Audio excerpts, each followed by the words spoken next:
Assalamualaikum warahmatullahi wabarakatuh. Semoga kita semua selalu dalam lindungan Allah. Amin ya rabbal alamin. Sebelum kita lanjut pada kisah ini, jangan lupa untuk like, share, dan subscribe video ini.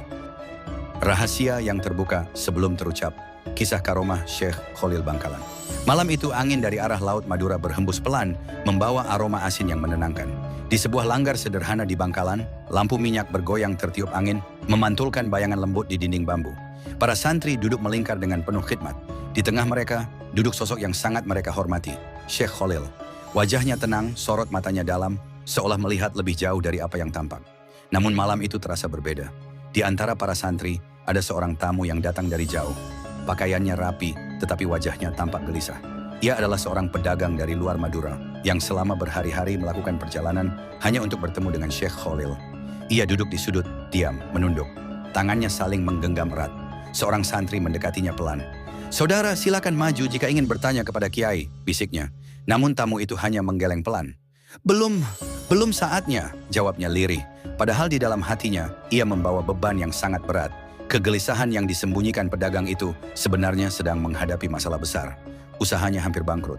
Lebih dari itu, ia menyimpan kesalahan yang tidak pernah ia ceritakan kepada siapapun, bahkan kepada keluarganya sendiri. Ia merasa bersalah, tetapi juga takut. Takut kehilangan segalanya, takut dipermalukan, takut tidak diampuni. Itulah sebabnya ia datang ke Bangkalan.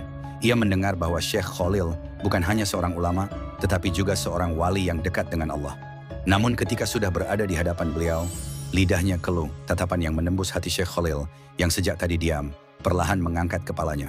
Beliau tidak memanggil siapapun, tidak menunjuk, tidak bertanya. Namun pandangannya berhenti tepat ke arah tamu tersebut. Suasana mendadak hening, seolah waktu berhenti sejenak. Dengan suara lembut beliau berkata, "Engkau datang dari jauh, bukan untuk berdagang." Tamu itu terkejut, jantungnya berdegup kencang. Ia belum mengatakan sepatah kata pun, belum memperkenalkan diri, belum mengungkapkan maksudnya. Namun kalimat itu tepat mengenai hatinya. Rahasia yang terbongkar Syekh Khalil melanjutkan, "Engkau membawa beban, bukan di pundakmu, tapi di hatimu." Air mata mulai menggenang di mata tamu itu. Para santri saling berpandangan. Mereka sudah terbiasa dengan kejadian seperti ini, tetapi tetap saja terasa menakjubkan. "Engkau takut kehilangan harta, tapi yang sebenarnya kau takutkan adalah kehilangan kehormatan," lanjut beliau. Kini tamu itu tidak mampu menahan air matanya. Ia terseduh. Bagaimana mungkin semua ini diketahui?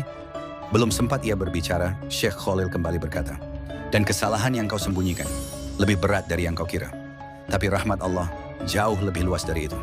Tangis yang pecah tamu itu akhirnya bangkit, lalu berjalan mendekat dengan langkah gemetar. Ia bersimpuh di hadapan Syekh Khalil. "Maafkan saya, Kiai," ucapnya sambil menangis. Para santri menunduk, memberi ruang pada momen itu. Dengan suara terputus-putus, ia akhirnya menceritakan semuanya. Tentang kesalahan dalam usahanya, tentang keputusan yang membuat orang lain dirugikan, dan tentang rasa bersalah yang selama ini ia pendam. Namun anehnya, apa yang ia ceritakan seolah hanya mengulang apa yang sudah diketahui. Nasihat yang menenangkan Syekh Khalil mendengarkan dengan tenang. Tidak ada wajah marah, tidak ada nada menghakimi. Setelah tamu itu selesai, beliau berkata, "Jika engkau benar-benar menyesal, maka itu adalah awal kebaikan." Beliau mengambil air dalam sebuah wadah kecil, lalu membacakan doa dengan lirih. "Perbaiki apa yang bisa kau perbaiki. Kembalikan hak orang lain, dan jangan ulangi lagi." Beliau lalu menyerahkan air itu. "Minumlah, dan bersihkan hatimu, bukan hanya tubuhmu." Perubahan yang nyata tamu itu meminum air tersebut dengan penuh harap. Hatinya terasa ringan, beban yang selama ini menghimpit dadanya perlahan menghilang, bukan karena masalahnya selesai saat itu juga, tetapi karena ia menemukan arah. Ia tahu apa yang harus dilakukan. Pelajaran bagi para santri. Setelah tamu itu pergi, salah satu santri bertanya, "Kiai, bagaimana panjenengan bisa mengetahui semua itu, padahal ia belum berbicara?" Syekh Khalil tersenyum tipis. "Jika hati bersih, maka Allah akan menunjukkan apa yang perlu diketahui."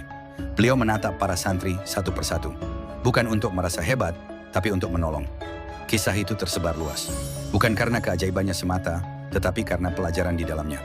Bahwa tidak ada rahasia yang benar-benar tersembunyi di hadapan Allah. Bahwa penyesalan yang tulus adalah pintu menuju perbaikan. Dan bahwa seorang wali tidak hanya melihat dengan mata, tetapi dengan hati yang dipenuhi cahaya.